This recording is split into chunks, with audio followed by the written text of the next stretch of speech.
الحمد لله نحمده ونستعينه ونستغفره ونؤمن به ونتوكل عليه ونعوذ بالله من شرور أنفسنا ومن سيئات أعمالنا من يهده الله فلا مضل له ومن يضلله فلا هادي له ونشهد أن لا إله إلا الله وحده لا شريك له ونشهد أن سيدنا ونبينا ومولانا محمدا عبده ورسوله صلى الله تعالى عليه وعلى آله وأصحابه أجمعين أما بعد فأعوذ بالله من الشيطان الرجيم بسم الله الرحمن الرحيم إلا عباد الله المخلصين ولقد نادانا نوح فلنعم المجيبون ونجيناه وأهله من الكرب العظيم وجعلنا ذريته هم الباقين وتركنا عليه في الآخرين سلام على نوح في العالمين إنا كذلك نجزي المحسنين إنه من عبادنا المؤمنين ثم أغرقنا الآخرين صدق الله العظيم.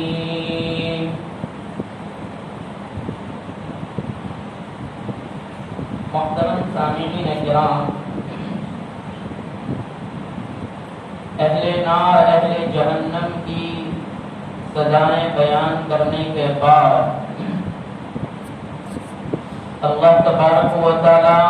ان لوگوں کا استثناء کر رہے ہیں، ان لوگوں کو اس سے باہر بتا رہے ہیں جن کی زندگیاں برگزیدگی میں گزرتی ہے، اللہ کے احکامات میں گزرتی ہے اور اطاعت و پیروی میں گزرتی ہے، ان کو برگزیدہ بندے کہے گئے۔ اور ان برگزیدہ بندوں کے بارے میں یہ فرمایا گیا کہ وہ عذاب سے سلامت رہیں گے، عذاب سے محفوظ رہیں گے۔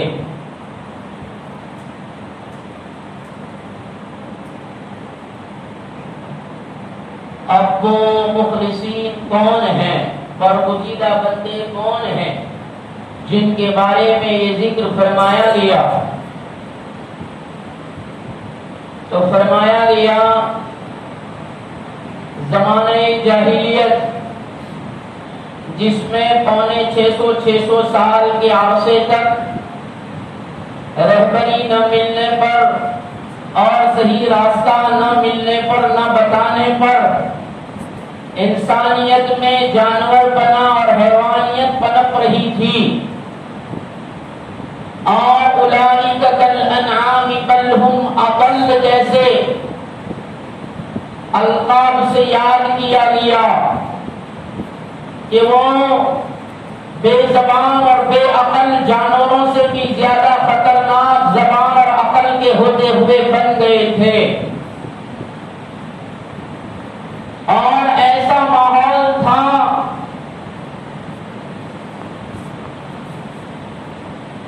کہ نبی کلیب بن ربیعہ ایک سرکش آدمی ہے،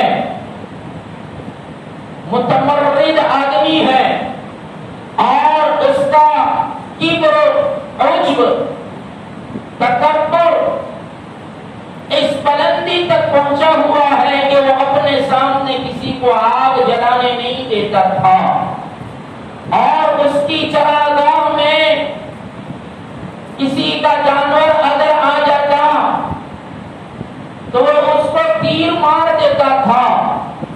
کسی کی مجال نہیں تھی کہ اس کی چراگاہ میں کسی کا جانور جا سکے۔ کلید بن ربیعہ اس کے بعد میں ایک مرتبہ قبیلہ بنو بکر کے گھر پر مہمان آنے والے کی اونٹنی اس کے بعد میں پہنچ گئی، اس کی چراگاہ میں پہنچ گئی۔ اس کلید بن ربیعہ نے اس کو تیر مارا اور اونٹنی کے تھن میں آنچڑ میں اس نے وہ تیر لگایا، جس کی وجہ سے وہ اونٹنی تڑپنے لگی، اور اس کی اس نازک جگہ پر اس تھن پر لگنے کی وجہ سے اس کے اندر ایک دم دھڑام سے گرنے کے بعد تڑپنا ہوا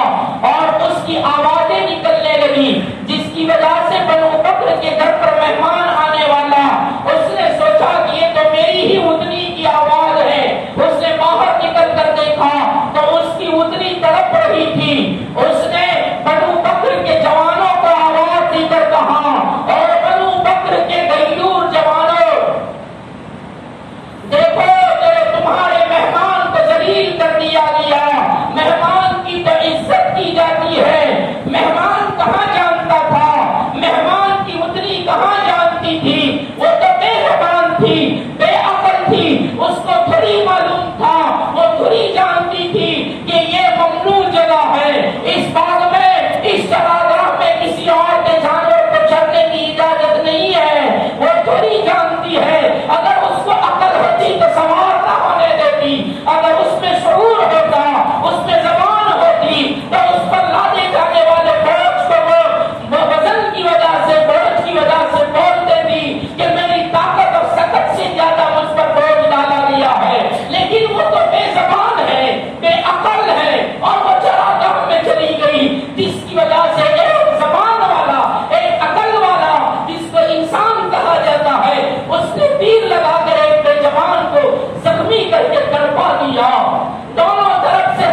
تلواریں اٹھی، کلید کے خاندان کی طرف سے بھی اٹھی، بنو بکر کی طرف سے بھی تلواریں اٹھی، اور یہاں تک لڑائی چلتی رہی کہ تلواریں اٹھانے والے ہاتھ جب تک ختم نہ ہوئے، یعنی دونوں طرف سے دونوں خاندان جب تک ختم نہ ہوئے، وہاں تک اس بات پر کہ ایک چراگاہ میں اتری گئی، اس کو تیر مارا گیا، اس پر دونوں خاندانیں اتنے لڑے کہ دونوں خاندان نیست نابود ہو گئے۔ ایسا ماحول تھا، ایسے ماحول میں مخلصین کو پیدا کرنا، برگزیدہ بندوں کو پیدا کرنا، مطیع بندوں کو پیدا کرنا، جس کے لیے نبی کریم صلی اللہ علیہ وسلم کی بعثت کی گئی، نبی کو بھیجا گیا، نبوت کا تاج سجایا گیا، اور محنت کرنے لگے، محنت ہونے لگی، اور جو بات مانتا تھا وہ برگزیدہ بنتا تھا، جو بات کو مانتا تھا مطیع بنتا تھا، جس وقت کلمہ پڑھتا اسی وقت اس کے اندر برگزیدگی آ جاتی، اسی وقت اس کے اندر ایمان پنپنے لگتا، حیوانیت کا خاتمہ ہو جاتا، ایمانیت پنپنے لگتی، انسانیت پروان چھوڑنے لگتی۔ فرمایا اس طریقے سے محنت کی گئی کہ جہاد میں جا رہے ہیں، مفسرین فرماتے ہیں دوران سفر ایک گاؤں ایک دیہاتی بکریاں چرا رہا تھا، بکریوں کے ریوڑ کو لے کر چرا رہا تھا، اور اس بکریوں کو چرانے والا چرواہا نبی کریم صلی اللہ علیہ وسلم کے پاس آیا اور کہہ رہا ہے اے محمد کس بات کی دعوت دیتے ہو؟ اس دیہاتی اور گاؤں کے پوچھنے پر اللہ کے رسول صلی اللہ علیہ وسلم نے فرمایا ایمان کی دعوت دیتے ہیں۔ اس نے کہا اگر ہم ایمان قبول کر لیں، پہلے تو ہمیں سمجھاؤ ایمان کس کو کہتے ہیں؟ اللہ کے رسول صلی اللہ علیہ وسلم نے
فرمائی اور کہا الا عباد اللہ المخلصین، اللہ کے مخلصین بندے عذاب سے بچا لیے جاتے ہیں، ہمیشہ ہمیشہ کے لیے عذاب سے بچائے جاتے ہیں۔ ہم اس کی شہادت دیتے ہیں یہ مخلصین میں سے ہیں، برگزیدہ بندوں میں سے ہیں، الا عباد اللہ المخلصین میں سے ہیں، اور ہم کہتے ہیں خوشخبری سناتے ہیں کہ وہ جنتی ہے اور اللہ نے اس کے لیے جنت واجب کر دی۔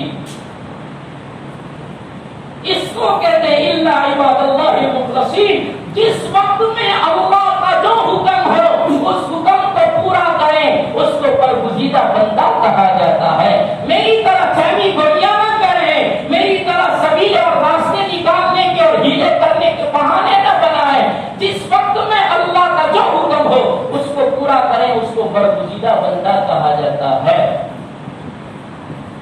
فرمایا گیا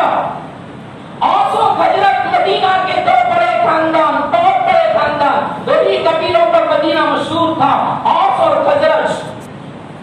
ان دونوں کے اندر جنگ ہوئی جن کو جنگ بوآس کہتے، جنگ بوآس اوس اور خزرج کے درمیان ہوئی اور 120 سال تک یہ لڑائی چلی۔ اوس و خزرج کی اس لڑائی میں 120 سال تک لڑائی کی چنگاریاں جلتی رہی، یہاں تک کہ لڑنے والا جب مرتا تو اپنی نسل کو کہہ کر جاتا اس آگ کو بجھنے نہ دینا، اس چنگاری کو ماند نہ پڑنے دینا، یہ لڑائی کی چنگاری جلتی رہے اور لڑائی ہوتی رہے یہاں تک کہ ایک دوسرے کا بدلہ وصول ہو جائے۔ اگرچہ دنیا ختم ہو جائے لیکن یہ لڑائی ختم ہونی نہیں چاہیے۔ 120 سال تک یہ لڑائی چلی۔ جب مدینہ میں محمد رسول اللہ صلی اللہ علیہ وسلم جب افروز ہوئے ہیں، مدینہ پہنچے ہیں، مدینہ والوں نے داستان سنائی، گاؤں اور بستی دو خاندانوں کی لڑائیوں میں پیس رہی ہے۔ اوس اور خزرج دو قبیلوں کی لڑائی میں پورا مدینہ پیس رہا ہے۔ ان کا اختلاف دوسروں کے لیے بھی بوجھ بنا ہوا ہے، نردوشوں کے لیے بھی، بے قصوروں کے لیے بھی مدینہ کی زندگی اجیرن ہو رہی ہے۔ بہت مشکل معاملہ ہے۔ ان کی لڑائیوں میں یہ سارا کا سارا مدینہ پریشان ہے۔ اللہ کے رسول صلی اللہ علیہ وسلم نے اوس و خزرج کو سمجھایا اور اوس و خزرج کے درمیان صلح و صفائی کی سبیلیں قائم کرنے کی کوششیں شروع کی اور ان کو سمجھایا اور آخرت سمجھائی، آخرت کے انعامات سمجھائے، آخرت کے عذابات سمجھائے اور لڑائی جھگڑے کی نحوستیں سمجھائی اور اختلاف پر کیا نحوستیں اترتی ہے، اللہ کی کیا برکتیں اٹھ جاتی ہے، رحمتوں سے کیسے محروم کر دیے جاتے ہیں۔ اختلاف تو بڑی بری چیز ہے، اختلاف کی وجہ سے رحمتوں سے محروم کر دیے جاتے ہیں اور اختلاف اس طرح جس طرح بال کو صاف کر دیتا ہے، اس طریقے سے اختلاف محبتوں کو اور آپس کے تعلقات کو موند دیتا ہے۔ پھر باپ بیٹے میں تمیز نہیں رہتی، رشتے ٹوٹ جاتے ہیں، تعلقات نیست و نابود ہو جاتے ہیں اور اپنے بیگانے نظر آتے ہیں اور زندگیاں اجیرن بن جاتی ہے۔ ان کو سمجھایا، سمجھانے والا کیسا، ناصح کیسا، جس کی نصیحتوں کی پور بہار اور محبتوں سے لبریز کیا منظر ہوگا۔ اوس و خزرج کی 120 سال کی لڑائی، نبی کے سمجھانے پر تلواریں پھینک دی اور اوس و خزرج کی مصالحت ہو گئی، اوس و خزرج ایک بن گئے اور ان کے اختلافات اتفاق میں بدل گئے، انتشار محبت میں بدل گیا۔ اور اوس و خزرج کہہ رہے ہیں اب آپ سناؤ، آپ کیوں ہمیں سمجھا رہے ہیں؟ ارے تم دنیا میں انسان بن کر آئے ہو، تم تو بھائی ہو،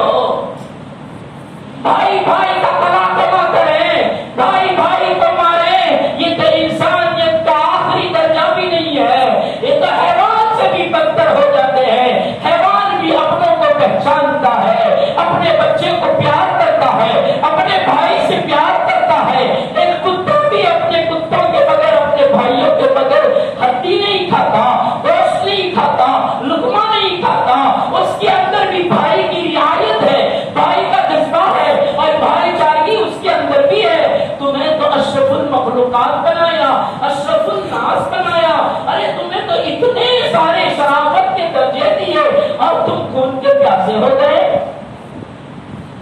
ایک کتا بھی زمین پر گرے ہوئے خون کو پہلے سنتا ہے اور سننے کے بعد اگر چاٹنے کے قابل ہوتا ہے تو ہی اپنی زبان نکالتا ہے، اور اگر چاٹنے کے قابل نہیں ہوتا تو اپنا منہ بگاڑ کر وہاں سے چلا جاتا ہے۔ ارے تم اپنے بھائی کا خون بہاتے ہو۔ سمجھانے پر انہوں نے کہا آگے کیا کہتے ہو؟ کہا کلمہ پڑھ لو، لا الہ الا اللہ پڑھ لو، تمہیں دنیا بھی سکون والی ملے گی، آخرت کی کامیابی والی ملے گی، مرنا بھی تمہارا خوشگوار ہوگا، اٹھنا بھی تمہارا کامرانی والا ہوگا۔ انہوں نے اوس و خزرج نے صلح کر لی۔ مدینہ کے یہود جو تھے ان کے اندر آگ لگ گئی اوس و خزرج کی مصالحت سے۔ باتیں ہوتے ہیں کسی کی صلح ہوتی ہے تو ان کو جلن ہوتی ہے، وہ چاہتے ہیں کہ صلح نہیں ہونی چاہیے اور یہ لڑائی چلتی ہی رہنی چاہیے، یہ نا اتفاق اور اختلاف چلتا ہی رہنا چاہیے۔ بعضوں کا یہ ذہن ہوتا ہے۔ یہودیوں نے دیکھا کہ اوس و خزرج میں ایک کے آنے پر صلح ہو گئی، ایک کے سمجھانے پر صلح ہو گئی، تو ان کے اندر ایک نابینا اور اندھا آدمی تھا جس کا نام لکھا ہے شماش بن قیس۔ شماس بڑی شین سے شماش بن قیس نامی ایک اندھا یہودی تھا۔ اس نے یہودیوں سے کہا دیکھو اوس و خزرج میں مصالحت ہو گئی، وہ ایک ہو گئے اور وہ تو ایمان میں بھی داخل ہونے لگے، محمد کی بات بھی ماننے لگے۔ ارے ہماری نسل میں یہ ہمارے لیے خطرہ ہے، اس لیے ان کے اندر پھر سے جنگ بعاث کا تذکرہ کر کے ان کے اندر پھر سے وہ چنگاری جلائی جائے اور اختلاف پیدا کیا جائے۔ اس کے لیے کیا کیا جائے؟ تو ایک فتنہ پرواز آدمی تھا، ایک فتنہ پرداز آدمی تھا۔ لوگوں میں باتیں ہوتے ہیں کہ جن کو فتنہ کرے تو ہی چین پڑتا ہے، وہ فتنہ کرنا ان کا مشغلہ ہوتا ہے، فتنہ کرنا یہ ان کی مہارت ہوتی ہے کہ فتنہ کرے تو ہی اس کو پہچانا جائے۔ تو ایک فتنہ پرداز آدمی تھا، اس سے کہا گیا ارے تجھے اوس و خزرج کے اندر پھر سے اختلاف پیدا کرنا ہے، محمد کی محنت پر پانی پھیرنا ہے اور ان کو جنگ بعاث یاد دلا کر ان میں پھر وہ چنگاری جلانا ہے۔ اس نے کہا یہ تو میرے داہنے ہاتھ کا کھیل ہے، یہ تو چٹکیوں کا کھیل ہے، سلوتوں میں یہ کر سکتا ہوں، کیا کر گئے؟ اس نے اوس و خزرج کو ایک جگہ پر دیکھا تو وہاں جا کر اس نے جنگ بعاث کو اشعار میں پڑھا، جنگ بعاث کو اشعار کے اندر پڑھ کر دکھایا اور یہ اشعار سنے تو پھر اوس و خزرج میں وہ حیرانیت جاگ اٹھی اور پھر وہ زمانہ جاہلیت والا پھر سے وہ چنگاری نے زور پکڑا اور پھر سے زبان سے لڑتے لڑتے ہتھیاروں پر آ گئے، اشعار سن کر زبان سے لڑنے لگے۔ ساتھ میں بیٹھے تھے، محبتوں کے ساتھ بیٹھے تھے، اس فتنہ پرداز آدمی نے فتنے کی آگ لگائی، وہیں بیٹھے بیٹھے مجلس میں ان کی لڑائی شروع ہو گئی۔ نبی حاضر نہیں تھے، یہ دونوں خاندان بیٹھے تھے، ان میں لڑائی شروع ہو گئی اور یہاں تک کہ ہتھیار اٹھ گئے۔ اللہ کے رسول صلی اللہ علیہ وسلم کو جلدی جلدی اطلاع دی گئی کہ جن کو ایک بنایا، جن میں اتفاق تھی، رس گھولی تھی، وہ تو پھر سے زبان سے آگے بڑھ کر ہتھیار تک آ گئے ہیں، لگتا ہے خون کی ندیاں پھر مدینے میں بہے گی۔ اللہ کے رسول صلی اللہ علیہ وسلم مہاجرین کو لے کر مکہ سے جو ہجرت کر کے آئے تھے، مہاجرین کو لے کر وہاں پہنچے اوس و خزرج کے پاس، اور وہاں جا کر مفسرین فرماتے ہیں کیا بیان کیا ہے اللہ کے رسول صلی اللہ علیہ وسلم، لکھا اندر اللہ کے رسول صلی اللہ علیہ وسلم نے ایسا بیان کیا، شعلہ بیان کیا، آگ بھڑکے ایسا بیان کیا، اور نبی نے جوشیلا بیان کیا، اور ایسا بیان تھا مفسرین نے لکھا کہ پانی میں بھی آگ لگ جائے، حالانکہ پانی تو آگ کو بجھا دیتی ہے، فرمایا یہ بیان ایسا تھا نبی کریم صلی اللہ علیہ وسلم کا کہ پانی میں بھی آگ لگ جائے۔ اللہ کے رسول صلی اللہ علیہ وسلم کی بیان کی ابتدا کی اے مسلمانوں کے گیرو، یہ نہیں فرمایا کہ اوس و خزرج والوں، کیا فرمایا او مسلمانوں کے گیرو، او مسلمانوں کی جماعت، اس اللہ سے ڈرو جس نے تمہیں ہدایت دی، میں تم میں موجود ہوں، تمہارے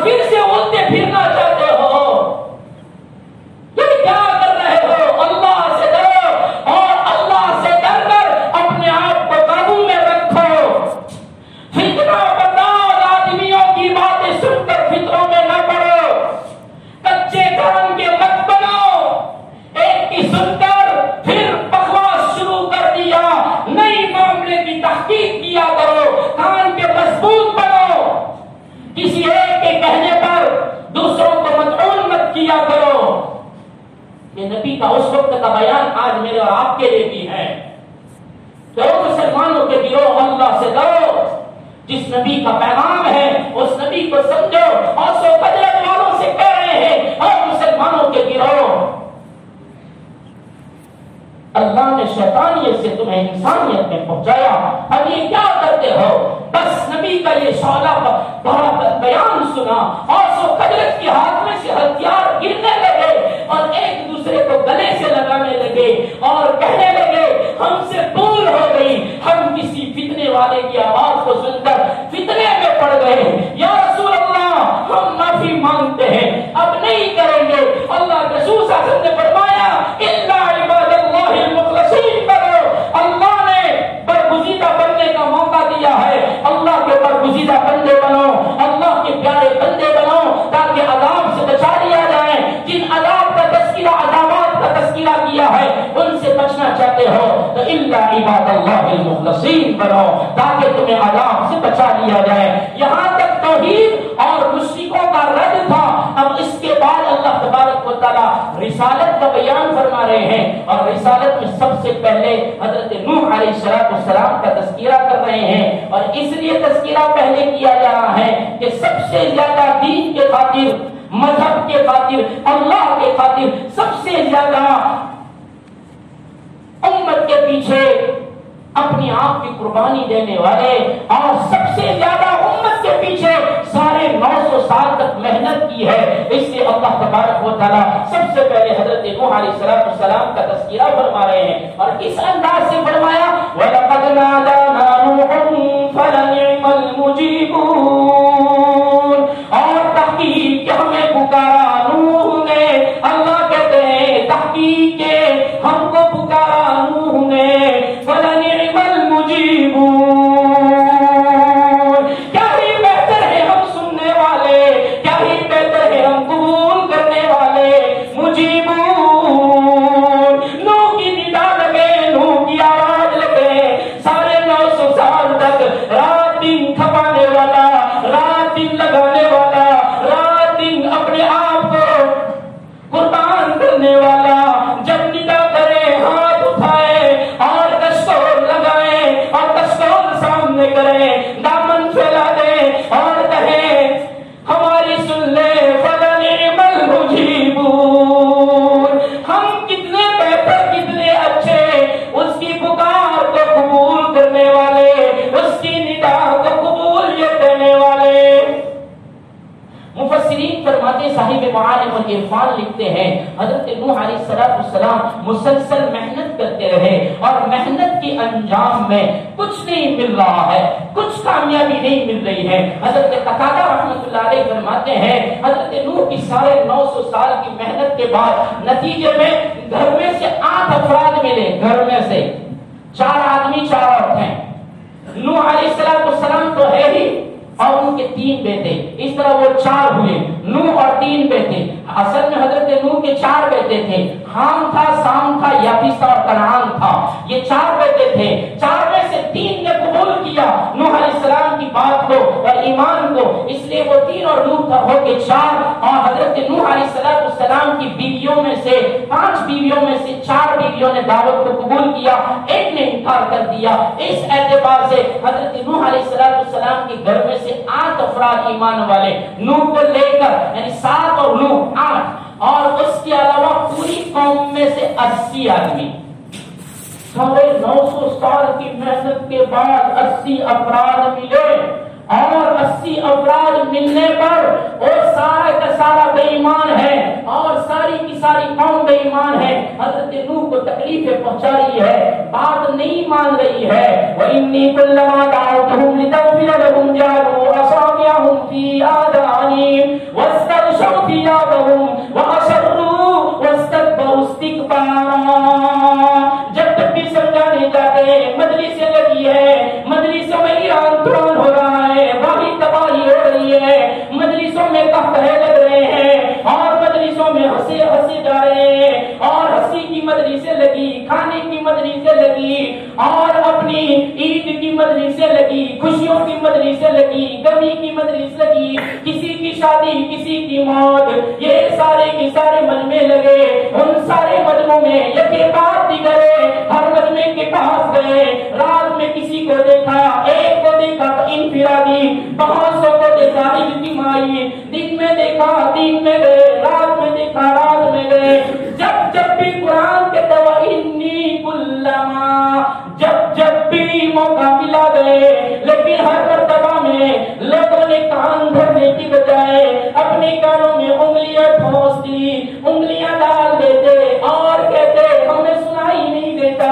اور کپڑے جھاڑ کر تکبر کرتے ہوئے تیری بات کون سنے، تیری بات کون سنے، تو گھٹیا انسان، تو کمزور انسان، تو غریب انسان، تیری پیاری کرنے والے غریب، تیری ماننے والے مسکین، تیری ماننے والے، تیرے ساتھ چلنے والے جن کا کوئی مقام نہیں، جن کو کسی چیز کا شعور نہیں، وہ کسی چیز میں تمیز نہیں کر سکتے، جن کو مجلسوں میں نہیں بلایا جاتا، جن کو میٹنگوں میں نہیں بلایا جاتا۔ میٹنگ میں پہنچ جانا یہ کوئی بڑے ہونے کی نشانی نہیں ہے۔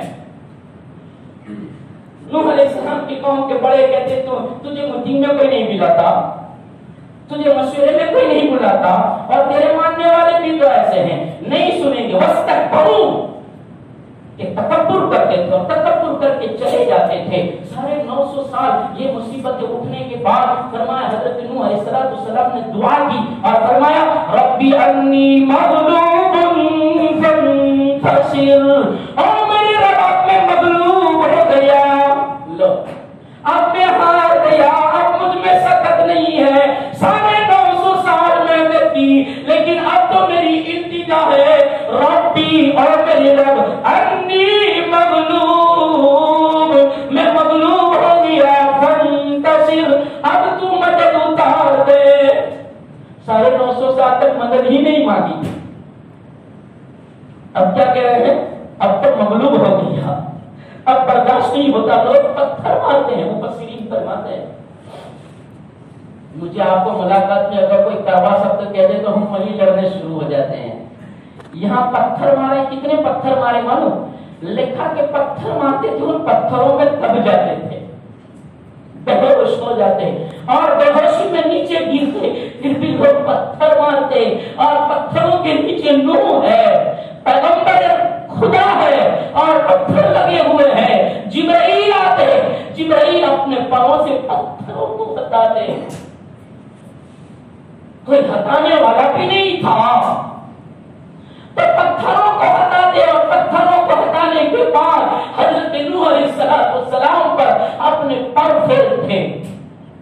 ان کے زخموں پر، ان کے لہو پر پر پھیرا جاتا، پھر حضرت نوح علیہ السلام ہوش میں آتے، جبرائیل کہتے کرتے رہو، جس مقصد کے لیے بھیجا ہے کرتے رہو، ان کا کام مارنا ہے، تمہارا کام کرنا ہے، کرنے والا نہیں تھکے، مارنے والے تھک جائیں۔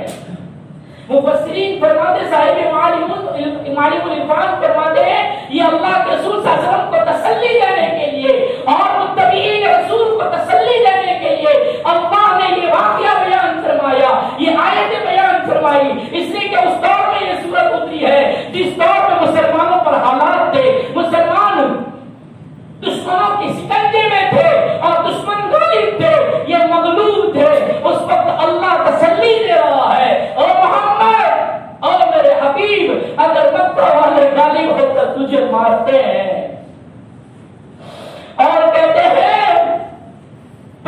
لگا لہذا جماعتنا یا محمد، تیرا ستیہ ناش ہو جائے، تو ہلاک ہو جائے، تو خاک آلود ہو، اگر ایسے جملے کستے ہیں اور تجھ پر پتھر مارتے ہیں، اور حقیقی اور صدقہ چچا اگر تجھ پر تھوکتا ہے، اور مکہ کے بازار میں چند اوقات تجھے پکڑ کر، تیرے ہاتھ پکڑ کر تیرے دامن کو پھاڑتے ہیں، تیرے پیراہن کو کھینچتے ہیں، تیرے چہرے پر غبار ڈالتے ہیں، اور تیرے اس غبار ڈالے ہوئے چہرے پر تھوک کر تیرے چہرے کو غبار آلود کرتے ہیں، تجھے دھکا دے کر گرا دیتے ہیں، اور تیری بیٹی تیرا چہرہ دلانے آتی ہے، اور تیری بیٹی تیرا چہرہ دیکھ کر کہتی ہے ابا ان کو کب تک سمجھاؤ گے، ان کے پیچھے کب تک تھکو گے، کب تک لگو گے، چھوڑ دو نا، وہ نہیں سنتے تو نہ سناؤ، ہمیں سناؤ، ہم سنیں گے۔ اپنے گھر میں سناؤ، اپنے گھر والے سنیں گے. کوئی نہیں سنتا خدیجہ تو سنے گی، کوئی نہیں سنتا بیٹی زینب تو سنے گی، بیٹی ام کلثوم تو سنے گی، بیٹی رقیہ تو سنے گی، آپ کی معصوم فاطمہ بھی سنے گی. سناؤ ہمیں، ان کو مت سناؤ جو آپ کو اس طرح تکلیف دیتے ہیں. تو یہ سارے حالات جو آئے تھے حضرت عائشہ کے پوچھنے پر، او میرے سردار، او میرے حبیب، آپ نے تو احد کے وقت میں جو حالات آئے تھے اور احد میں آپ کو جو دندان مبارک شہید ہوئے، ہاتھ کی کلیاں گھس گئی، خون نکلا، یہ سارا منظر آپ بھولتے نہیں ہوں گے اور بڑا کٹھن منظر ہوگا. اللہ کے رسول کی آنکھوں میں آنسو آ گئے اور فرمایا میری حمیرہ تو احد کی بات کرتی ہے، تیرا محمد احد کو بھول گیا ہے لیکن وہ طائف کا منظر نہیں بھولا ہے، آج بھی نہیں بھولا ہے جس وقت کے پٹڑیوں پر پتھر مارے جا رہے تھے اور پٹڑیاں پھٹتی تھی اور پٹڑیوں کے پھٹنے پر خون بہتا تھا اور وہ خون بہ کر جوتیوں میں آتا تھا. تیرے حبیب کا، تیرے شوہر کا، تیرے سرتاج کا پاؤں کا تلوا وہ اپنے خون کے ساتھ چپک گیا تھا، جوتی کے اندر پاؤں چپک گیا تھا، بڑی مشکل سے نکالا تھا، ایسا خون بہا تھا. وہ منظر میں آج بھی نہیں بھولا ہوں. لیکن اللہ تسلی دے رہا ہے اور کہہ رہا ہے وہ حبیب جی، غالب لوگوں کے آپ کے پر حالات آئے تو فکر مت کرو. ہمارا نوح بھی تھا جس نے امت کے حالات کو برداشت کیا 950 سال تک، اور 950 سال کے بعد فرمایا ربی انی مغلوب فانتصر، اب مدد کر دے، اب برداشت نہیں ہوتا ہے، بہت تکلیف ہو رہی ہے. تو پھر حضرت نوح علیہ السلام نے یہ پکارا، ایک جگہ پر یہ، اس جگہ پر یہ، اور کہا وَلَقَدْ نَادَانَا نُوحٌ فَلَنِعْمَ الْمُجِيبُونَ. جب نوح نے ہمیں پکارا اور ہمیں کہا اب آ جا اللہ، اب مدد بھیج دے، تو پھر ہم نے اس کی دعا کو منظوریت عطا فرمائی. حضرت نوح علیہ السلام نے دعا کی تو کیوں کی؟ مفسرین فرماتے ہیں اس کی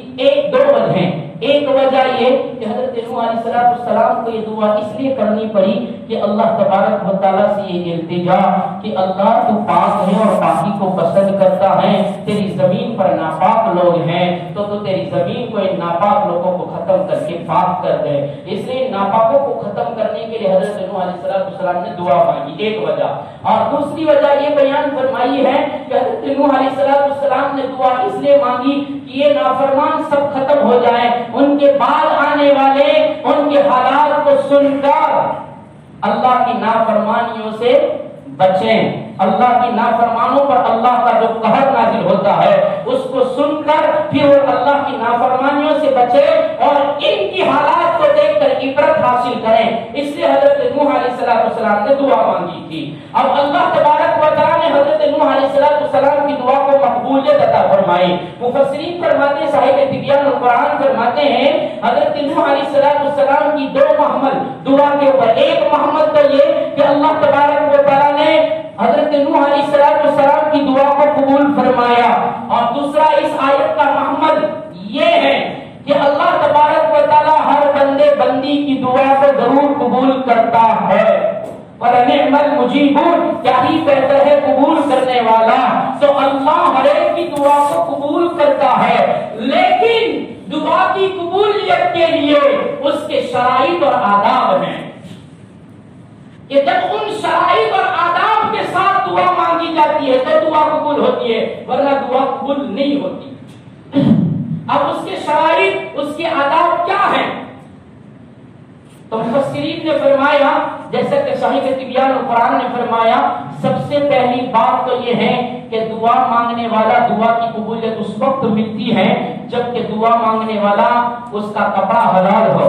اس کا کھانا حلال ہو، اس کا پینا حلال ہو. حلال چیزوں کے ساتھ دعا مانگے گا تو دعا قبول ہوگی. پھر ترمذی شریف کی روایت بیان کی جس کے راوی حضرت ابو ہریرہ رضی اللہ عنہ نے فرمایا اللہ کے رسول صلی اللہ علیہ وسلم نے کہ اللہ پاک ہے اور پاکیزہ چیزوں کو پسند کرتا ہے، اور اللہ تبارک و تعالی نے ایمان والوں کو حکم دیا ہے یا ایھا الذین آمنوا کلوا من طیبات ما رزقناکم، جیسے کہ رسولوں کو حکم دیا تھا یا ایھا الرسل کلوا من الطیبات کہ پاکیزہ چیزیں کھاؤ، رسولوں کو حکم تھا کہ پاکیزہ اور حلال چیزیں کھاؤ پیو اور پھر ہم سے دعا مانگو۔ اسی طریقے سے ایمان والوں کو بھی ہے کہ پاکیزہ چیزیں کھاؤ پیو اور پہنو اور پھر اللہ سے دعا مانگو۔ پھر اس کے بعد اللہ کے رسول صلی اللہ علیہ وسلم نے فرمایا ایک آدمی سفر میں ہوتا ہے، پراگندہ بھال ہوتا ہے اور مسافر کی دعا قبول ہوتی ہے، تھکا ہارا ہوا ہوتا ہے، ہزاروں میلوں کی سفر کرنے کے بعد جب آسمان کی طرف ہاتھ اٹھا کر کہتا ہے یا الہ اور وہ دعا کرتا ہے، لیکن اوپر سے آواز ملتی ہے تیری دعا منظور نہیں ہے، اس لیے کہ تیرا کھانا حرام ہے، تیرا پینا حرام ہے، تیرا لباس حرام ہے، اگر سے تو سفر میں تھکا ہے، پراگندہ بھال ہو گیا، میلا کچیلا ہو گیا، لیکن جو بدن پر زیبتن کپڑا ہے وہ حرام کا ہے، اور حرام کا کھانا پینا اور کپڑا پہنے ہوئے کی دعا قبول نہیں ہوتی، یہاں تک کہ ایک لقمہ حرام کا پیٹ میں جاتا ہے 40 دن کی نمازیں قبول نہیں ہوتی۔ تو پہلی شرط حلال چیزیں ہونی چاہیے، تو دعاؤں کو مجیبون جو اللہ ہے، قبول کرنا والا ہے، وہ قبول کرے گا۔ پھر دوسری شرط لگائی کہ دعا مانگنے والا صرف مصیبت آئے اس وقت صرف دعائیں نہ مانگے، بلکہ خوشحالی میں بھی جب حالات اچھے ہو اور آرام کے حالات ہو اس وقت بھی دعائیں مانگے۔ پھر حضرت ابو ہریرہ رضی اللہ عنہ کی روایت بیان کی گئی کہ اللہ کے رسول صلی اللہ علیہ وسلم نے فرمایا جو آدمی یہ پسند کرتا ہو کہ مصیبتوں میں اور مناسب حالات میں اس کی دعائیں قبول ہو، تو فرمایا راحت اور اطمینان کے ایام میں اور راحت اور اطمینان کے دنوں میں اللہ سے کثرت سے دعا مانگا کریں، تو پھر اللہ مصیبتوں کے وقت میں سنے گا۔ ہم تو راحت کی حالت میں تو درکنار مصیبت میں بھی دعا نہیں مانگتے۔ اور پھر مفسرین نے یہ بھی لکھا ہے کہ لمبی دعا مانگنا یہ قرآن سے ثابت ہے۔ حضرت نوح علیہ السلام نے سورہ نوح میں 2 صفحے کی دعا مانگی، اس سے لکھا ہے کہ لمبی دعا مانگنا قرآن سے ثابت ہے، لمبی دعائیں مانگا کرو۔ اور یہ امت جو پہلے سے دعا مانگنے سے پہلے کہہ دیتے کہ مولوی صاحب لمبی دعا نہ کرو، اور قرآن کہتا ہے لمبی دعا کرو اور خوشحالی میں دعا کا اہتمام کیا کرو،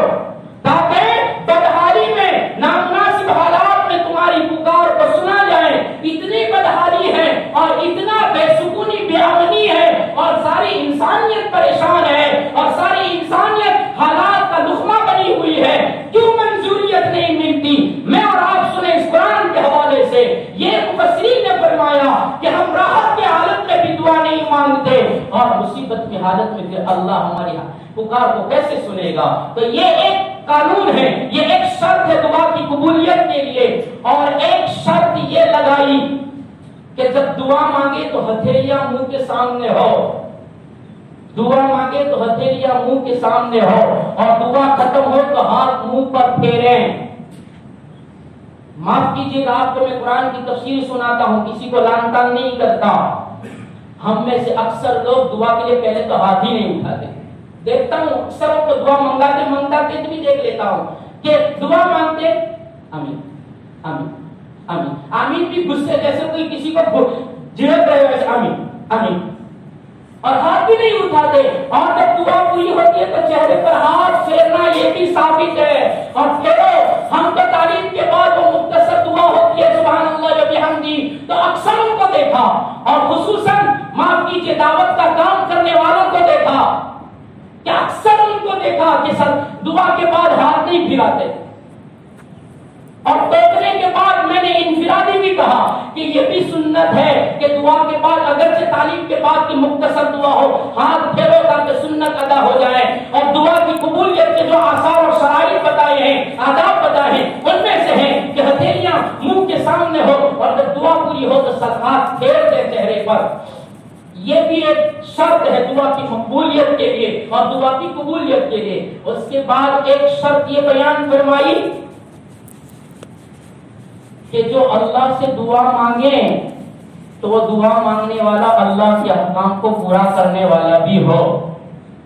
اللہ کے احکام پورا نہ کرے اور دعا مانگے، یہ تو چوری پر سینہ زوری ہوتی ہے. ایک تو اللہ کے حکموں کو، فرائض کو چھوڑا اور پھر دعا کرواتے ہیں اور دعا کرتے ہیں کہ ہم دعا مانگ رہے ہیں. صرف دعاؤں سے مسائل حل نہیں ہوں گے، فرائض کے ساتھ دعا مانگو، اللہ کے احکامات کے ساتھ دعا مانگو تو اللہ دعا کو مقبولیت عطا فرمائے گا. اور ایک شرط یہ بیان فرمائی کہ دعا کی مقبول ہونے کے لیے کہ جب دعا مانگو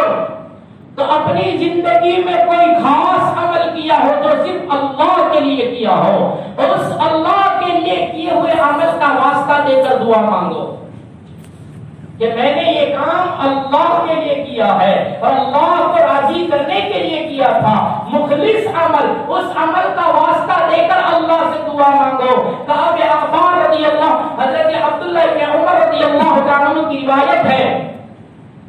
فرماتے ہیں کہ رسول کریم صلی اللہ علیہ وسلم نے ہمیں داستان سناتے ہوئے فرمایا اگلے زمانے میں ایک زمانے میں 3 آدمی 3 دوست سفر میں نکلے ہوئے ہیں اور سفر میں تھکے ہارے ہیں اور ایک دم بارش ہونے لگی. اب بارش سے بچنے کے لیے ان کو پہاڑ نظر آیا، وہ پہاڑ پر چڑھے، پہاڑ پر گفا نظر آئی، وہ گفا میں داخل ہو گئے اور تھوڑا پہاڑ اوپر چڑھے تھے، یہ گفا نظر آئی تھی، اس گفا میں داخل ہو گئے، اندر بیٹھ گئے اور سکون کا سانس لیا کہ اب ہم بارش سے محفوظ ہو گئے اور سفر میں تھکے بھی تھے، آرام بھی مل جائے گا، بارش بند ہوگی، آگے سفر شروع کریں گے. اسی انتظار میں بیٹھے تھے. تھوڑی دیر گزری کہ پہاڑ کی بلندی پر سے اور چٹان اوپر کی چوٹی پر سے ایک پتھر کی بڑی چٹان لڑکی اور لڑکتے ہوئے آئی اور اسی جگہ پر آ کر رک گئی اور اس کی وجہ سے پہاڑ کا وہ منہ اور غار کا وہ منہ بند ہو گیا، گفا بند ہو گئی. اب وہ اس میں پھنس گئے کہ ہم کیا کریں گے، باہر نکلنے کی کوئی سبیل نظر نہیں آ رہی ہے اور اتنا بھاری پتھر اور چٹان ہے کہ تینوں مل کر بھی ہٹانا چاہے تو نہیں ہٹ سکتا. تب تینوں کہہ رہے ہیں کہ جنہوں نے زندگی میں کوئی خاص عمل اللہ کے لیے کیا ہو اس کے واسطے سے دعا کرو، ہو سکتا ہے کہ اللہ قبولیت عطا فرمائے. تو ایک نے دعا مانگی اور کہا الہی میں بکریاں چرانے جاتا، میرے اندھے ماں باپ تھے، میرے بچے بھی تھے، روزانہ شام کو آتا، سورج غروب ہونے سے پہلے دودھ دوتا، دودھ دوہنے کے بعد پہلے ماں باپ کو پلاتا پھر اولاد کو پلاتا. ایک دن دور دراز چلا گیا، آنے میں دیر ہو گئی، سورج غروب ہو گیا، رات کے اندھیریوں نے ڈیرے ڈال دیے، رات کا اندھیرا ہوا، وقت ہو گیا ماں باپ کی روزانہ کی معمول کے مطابق آنکھ لگ گئی ان کے وقت پر. میں دیر سے آیا، پورے راستے میں سوچتا رہا، آج دیری ہو گئی، اندھے ماں باپ بھوکے ہوں گے. میں نے بکریوں کا دودھ نکالا، برتن میں لے کر، پیالے میں، کٹورے میں لے کر ماں باپ کے سرہانے گیا. وہ تو سوئے ہوئے ہیں، ان کی نابینا آنکھیں بند ہیں. اب میں نے سوچا اٹھاتا ہوں، نیند بگڑے گی، نیند میں خلل ہوگا، اس لیے انتظار کر رہا ہوں. ادھر میرے بچے میرے پاؤں پکڑ رہے ہیں اور میرے پیراہن کو کھینچ کر کہتے ہیں ابا دادا دادی سو گئے، ہمیں بھوک لگی ہے، ہمیں پلا دیجیے. ماں باپ اٹھے تو پلا دینا. میں نے بچوں کی کراہنے کو، بچوں کی طلب کو، تڑپ کو نہ دیکھا. اسی انتظار میں نہیں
کھسکا دیا، ذرا سا راستہ ہوا ہوائیں آنے لگی، دوسرا کہہ رہا ہے اب تو بھی دعا مانگ لے، دوسرے نے دعا مانگی اور اس نے کہا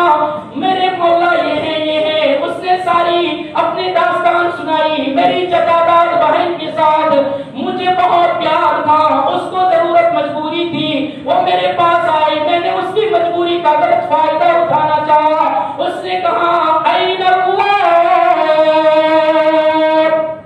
اتق اللہ، اللہ کہاں چلا جائے گا، اللہ سے ڈر، یا اللہ میں نے کوئی دیکھنے والا نہیں تھا، میں نے ناشائستہ حرکت کو چھوڑ دیا،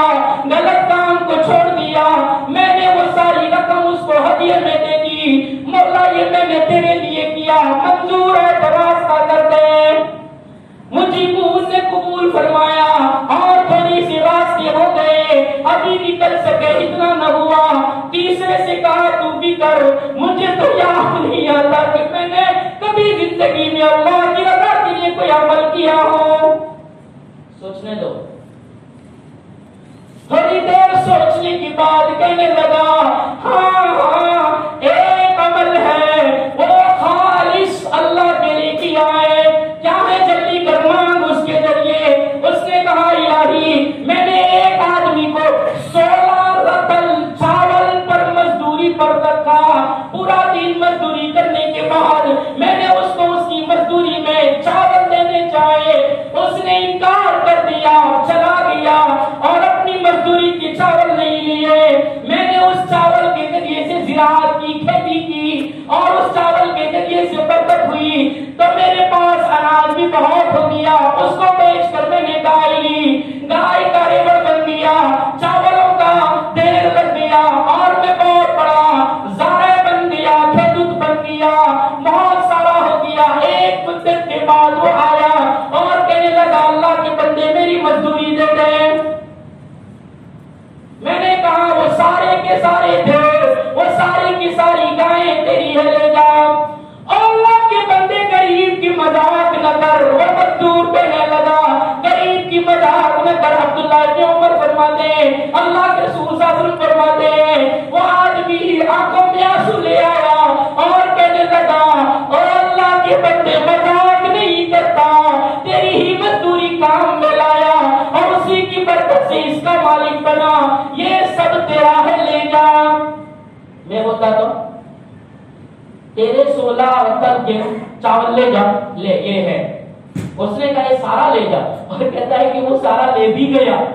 ساری گائے بھی لے گیا، سارا چاول کے ڈھیر بھی لے گیا، اس کو بھی رحم نہیں آیا کہ چلو اتنی محنت کی تو تھوڑا اس کے لیے رہنے دو، تو وہ تو سارا لے گیا۔ اے اللہ میں تو کنگال ہو گیا، کچھ نہیں رہا، جو کچھ سرمایہ تھا وہ سارا لے گیا۔ یا اللہ میں نے اس کو نہیں روکا اس لیے کہ وہ اس کا حق تھا اور میں نے یہ کام تیرے لیے کیا تھا، اس لیے کہ مجھے مرنے کے بعد تیرے پاس آنا ہے، ڈر لگا کہ کھا جاؤں گا تو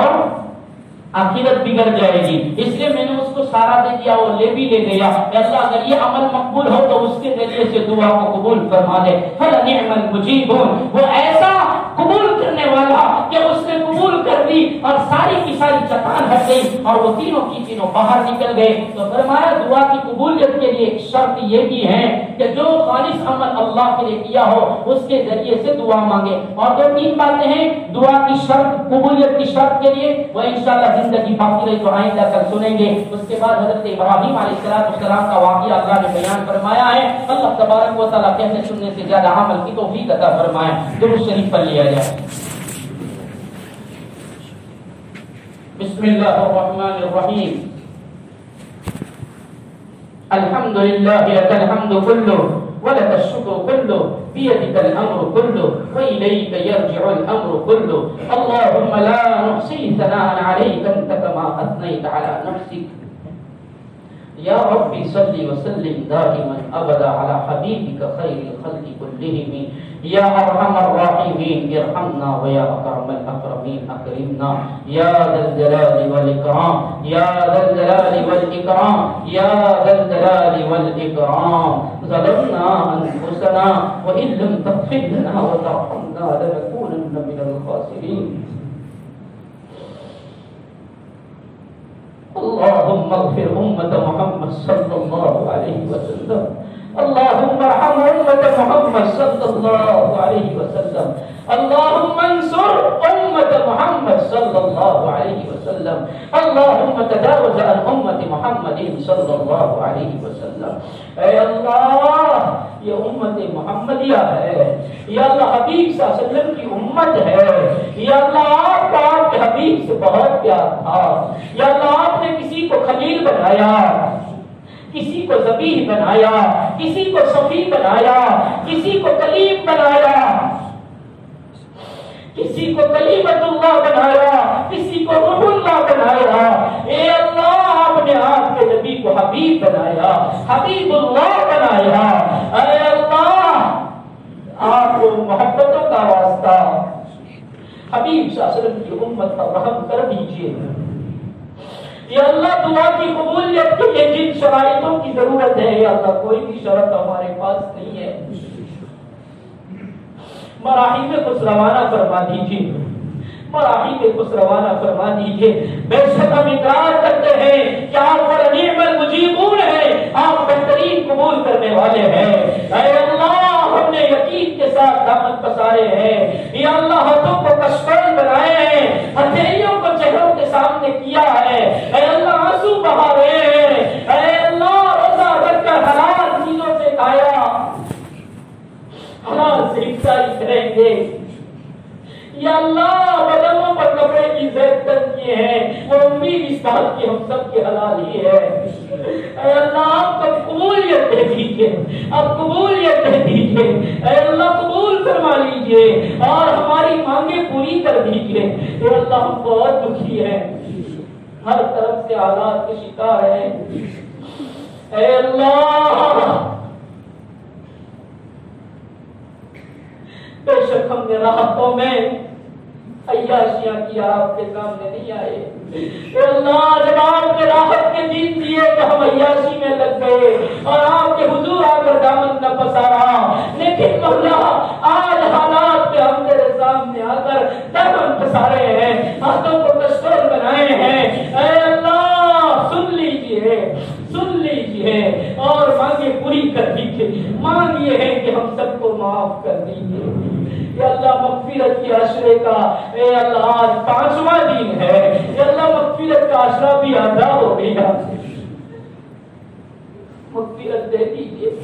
مغفرت کر دیجیے، معافی دے دیجیے، پوری پوری معافی دے دیجیے۔ اے اللہ پوری امت کو معاف کر دیجیے اور پوری امت پر رحم کی چادر تان دیجیے، رحم کا معاملہ فرما دیجیے، کرم کا معاملہ فرما دیجیے۔ اے اللہ عفو درگزر کا معاملہ کر دیجیے، اے اللہ عفو درگزر کے دریا کی موجیں اٹھا دیجیے اور ہمارے گناہوں کو تینکوں کی طرف بہا دیجیے اور راضی ہو جائیے، رضا کا پروانہ دے دیجیے۔ اے کریم آقا زندوں کی مغفرت فرمائیے، من و من مٹی کے نیچے سوئے ہوں کی بھی مغفرت فرما دیجیے۔ یا اللہ جو سبحان اللہ کہنے کے محتاج ہو گئے، یا اللہ ان کی قبروں کو نور سے منور فرمائیے۔ یا اللہ جو کچھ پڑھا، جو کچھ کہا سنا، یا اللہ ہم امت کے تمام مرحومین کے ایصال ثواب کرتے ہیں، ان کی روحوں تک اس کا ثواب پہنچا دیجیے اور سب کے لیے جنت الفردوس کے فیصلے فرما دیجیے۔ اے اللہ